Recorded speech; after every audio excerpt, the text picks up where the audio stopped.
wild winds blow through the empty pathways of my mind. Hi, I'm Rachana and welcome to my YouTube channel.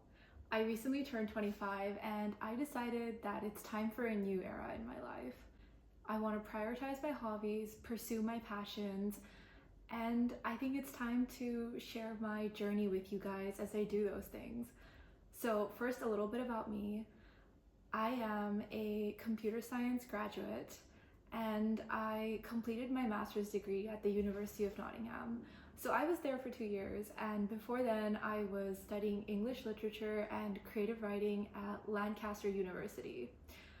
I've been in the UK for the last 5 years, and yes, that includes during the pandemic, which was an experience, let me say. But right now, I'm back in Hong Kong, at home with my parents, trying to return to my roots. And by that I mean, I want to go back to storytelling because stories are what I'm passionate about. And so this channel is a space for me to talk about books, what I'm writing, what I'm working on. So currently it's NaNoWriMo and I decided to participate in it. For those who don't know, National Novel Writing Month is a month where writers and authors choose to write around 50,000 words, and that's a generic word count goal that a lot of people will set. But I'm doing things a little differently.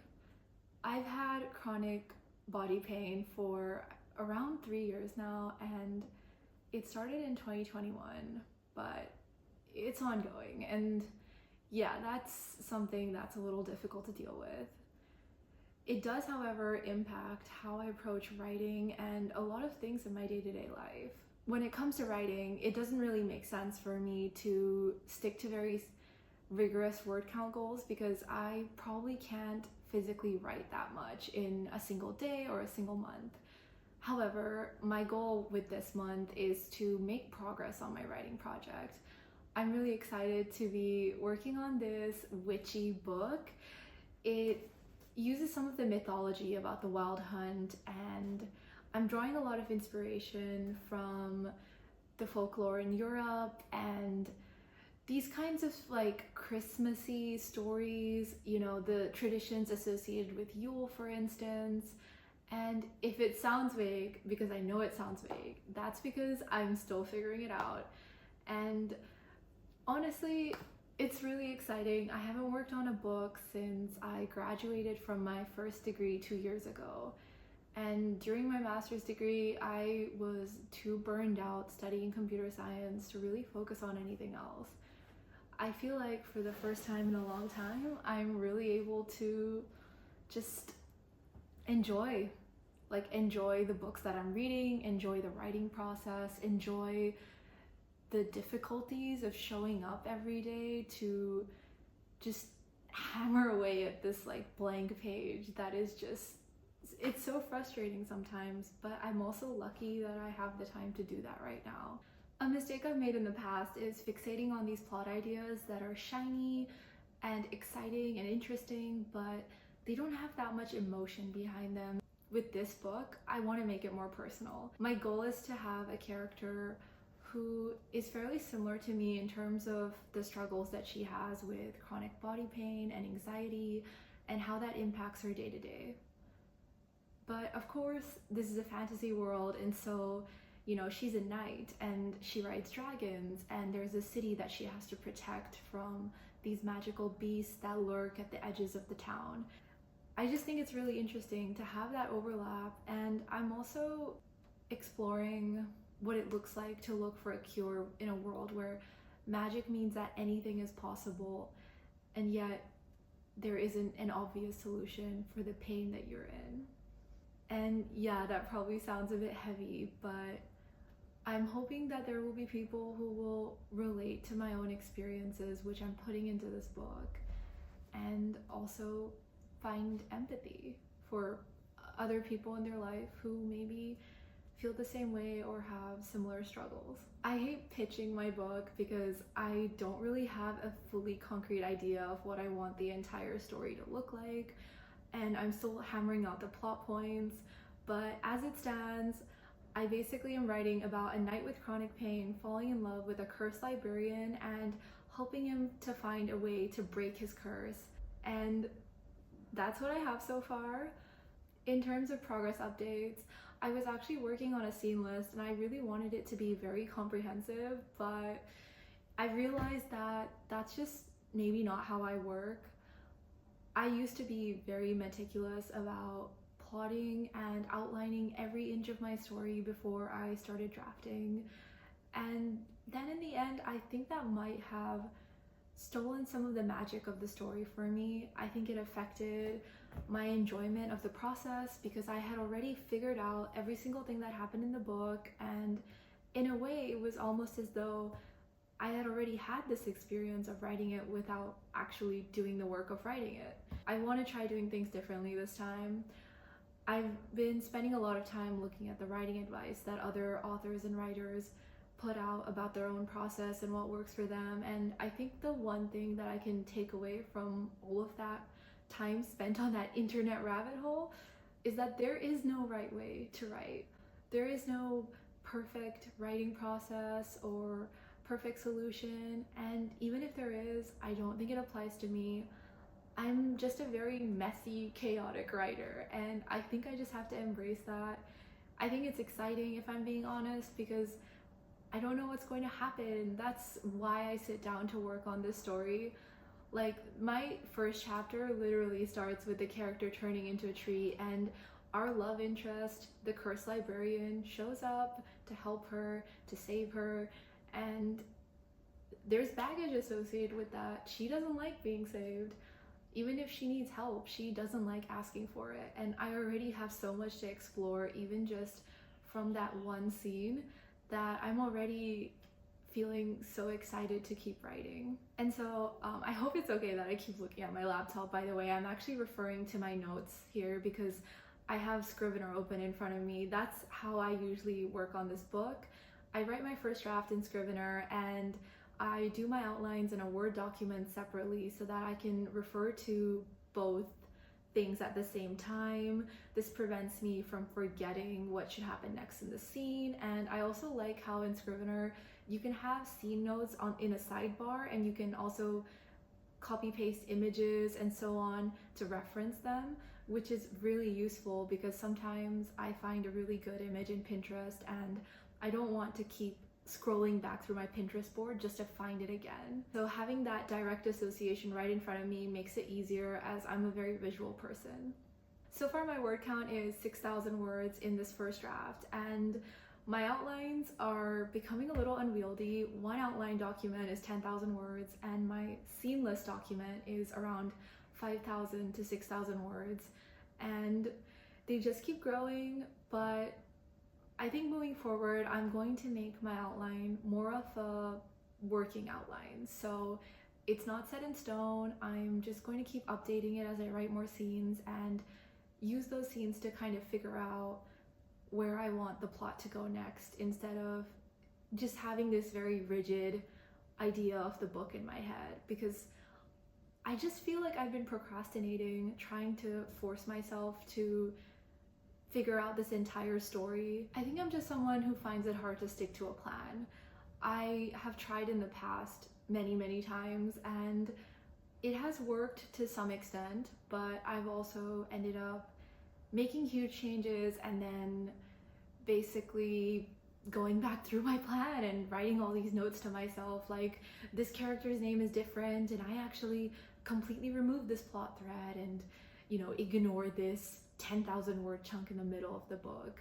As a writer, it's obviously also really important to fuel yourself, and I'm in the middle of a couple of books. This is probably an understatement because I have a tendency to start books and then just kind of leave them in the middle when they're just not gripping me as much, and often these are books that I just end up not finishing at all, so I DNF them completely. But sometimes I do end up returning to these stories, and one of these books is The Stars Too Fondly. I was listening to the audiobook on Spotify, which is amazing, by the way. I love the selection that they have and the fact that I can just casually get an audiobook every month along with my the music that I've subscribed to as a premium member.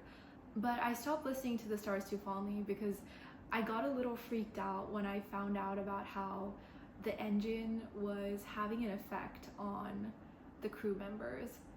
And when I say the engine, I mean the dark matter engine that's powering the spaceship that the characters are on in this book. And I'm not trying to spoil the book for you. This is something that happens in the second or third chapter, where the main character is noticing that there have been some anomalies associated with how the engine was behaving in the past, and I just got a little paranoid, let's say. I don't like listening to any book that is remotely scary, especially because I listen to books before I sleep at night, and so I had to put it down. But now that I'm reading the ebook, I feel a lot calmer, and it's actually not scary, but there is such a fascinating mystery going on here.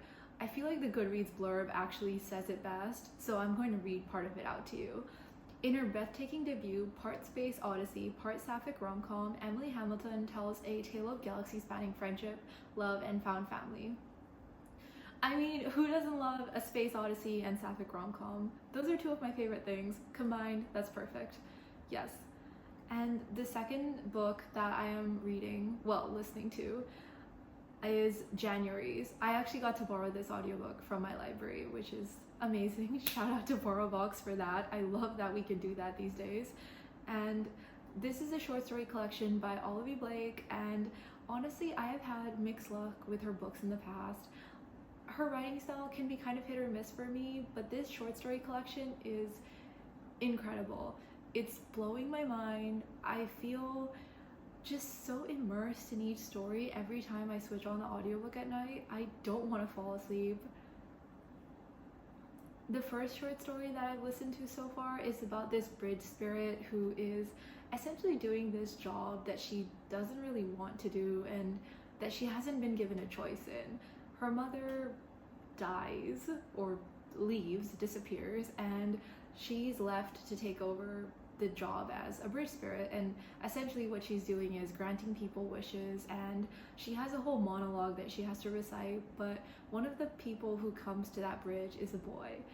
And yes, it's a love story. I think, if I'm not wrong, most of these short stories are love stories, but it's really interesting how their relationship builds. To be honest, it is predictable, but that's not a bad thing. I think the magic here is in the execution and the way these characters just come to life. Another short story that I was listening to is about a Victorian orphan, and she becomes educated by this family of witches. Well, so the mom adopts her, and her son is the one who insists that he wants his companion to be able to read, but they have an interesting dynamic because he calls her his pet, and he's very condescending, but she's into him, and it's a very strange dynamic to describe because I think that she obviously resents the fact that she doesn't have a lot of freedom, and it's just bizarre the way she's treated, all because that she's immortal and she's considered inferior to the witches and other supernatural beings, essentially. But I love the world building in this. The way the magic system is just, it's very subtly described. But yes, I do recommend this audiobook so far, and I think that you would really enjoy reading this if you are also someone who likes fantasy and romance, and I guess we would call this romantasy, but also just books that are very fall-coded, I think. The spooky, magical, mystery, sort of Halloween-esque type of stories that are very popular at this time of the year. And finally, I have a couple of Kindle ebooks that I want to get around to reading. Again, I am trying not to spoil myself, so I'm going to look at Goodreads just to describe these books to you. I just want to go in blind. So the first book is Immortal Dark. Here we have Cruel Prince meets Ninth House in this romantic dark academia fantasy where a lost heiress infiltrates an Archean society, lives with a vampire she suspects killed her family and kidnapped her sister, and that's crazy. I mean, this is just like so insane. What a plot. The next book is An Academy for Liars, and this is about a student discovering that the hardest lessons come outside the classroom in this stunning dark academia novel. All right, let's do it. Basically, we have a character who gets a mysterious phone call inviting her to take an entrance exam for Drayton College, the School of Magic, hidden in the secret pocket of Savannah. After she passes the test, she begins to learn how to master her power.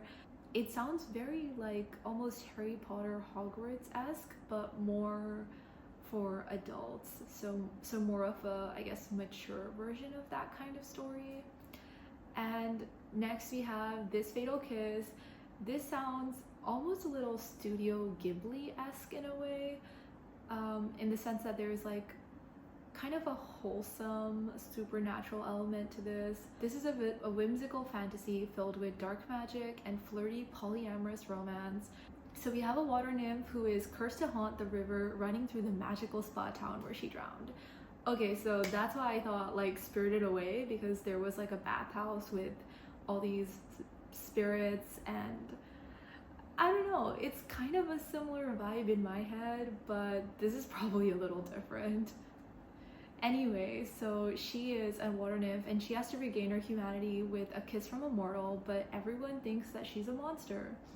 And then she meets the spirit hunting grandson of a local witch. He wants to rid the world of unholy creatures like our little water nymph. And after he botches her exorcism, she makes a deal. She won't tell the spirits that he's losing his magic if he agrees to play matchmaker and help her get a kiss. But the plan goes awry when Kazik, the spirit hunting grandson, he falls for the devilishly handsome young man that she sets her heart on. Exciting. I guess that's actually where the polyamorous romance part comes in, because they're all falling for each other, right? We'll find out. I can't wait to tell you more about this book. I feel like this book in particular hasn't really been talked about that much online, but I spotted it on Goodreads because I spent too much time on this hell site and I just had to like pick it up. So here we are. It's going to be a very exciting fall. I cannot wait to share more writing updates with you guys and talk more about books and get to know all of you. Please like, comment, or subscribe to support this channel and support me if you liked my content. I would really appreciate you taking the time to do these things, and I hope you have a really good day. Take care of yourself, drink lots of water, do all the things, go for walks. Have a good day. I'll see you in my next video. Goodbye.